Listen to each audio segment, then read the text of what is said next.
Hello everyone, তোমরা সবাই কেমন আছো? আশা করছি খুব ভালো আছো আর আমিও খুব ভালোই আছি।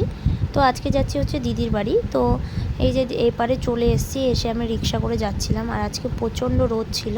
তো তারপরে আমি এই যে বাড়িতে চলে এসেছি। তারপরে আমরা বিকেলের দিকে রেডি হয়ে চলে গেছিলাম সাধন সাথী ইউটিউবারের বাড়িতে। তো এই যে বাড়িতেও চলে এসেছি।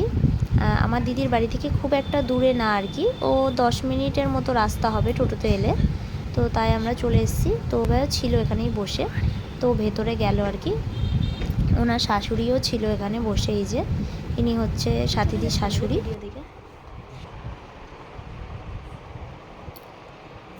তো আমাদেরকে বসতে বলে দিদি একটু ভেতরে গেল, তো আমরা এই যে বসে আছি এখন। তোমার বাড়ি কোথায়? আমার বাড়ি স্বরূপগঞ্জে। খুব বেশি দূর না, আমার বাড়ির কাছাকাছি। তো তোমারও চ্যানেল আছে নিশ্চয়ই? হ্যাঁ, চুমকিস ব্লগ। তোমরা জেনে নিলে। আর আশা করি চ্যানেলের যারা ভিউয়ার্স আছে তাদের চ্যানেলের নাম বলতে হয় না, কারণ তোমরা চ্যানেলটা তো চেনো, তাই না? আর কি ভিডিও করা হয়? ব্লগিং? হ্যাঁ, ব্লগিং। Daily blog? প্রত্যেকদিন ভিডিও দাও? হ্যাঁ। ঠিক আছে, তাহলে ভিডিও দেখো, পাশে থেকো। যেমন তোমরা আমার পাশে আছো, আমি চাইবো যারা নতুন নতুন এই কাজে নেমেছে তোমরাও তাদের পাশে থাকো। তারপরে দিদির সঙ্গে দেখা করে এইদিকে আমরা বাড়ি চলে যাচ্ছিলাম। আর আমরা এসেছিলাম 3 জন।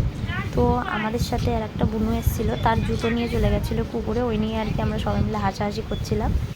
এবার আমরা বাড়ির দিকে রওনা দিলাম। তো রাস্তায় যেতে যেতে দেখলাম একটা পার্ক।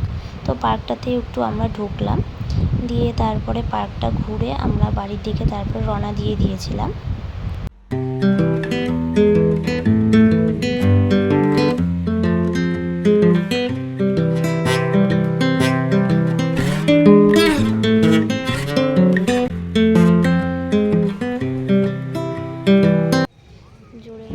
তারপর রাস্তায় আস্তে আস্তে সাধনদার সাথে আমাদের দেখা হয়ে গেল। তারপর তার সাথেও কিছু কথা বলে আবার আমরা বাড়ির দিকে চলে আসলাম।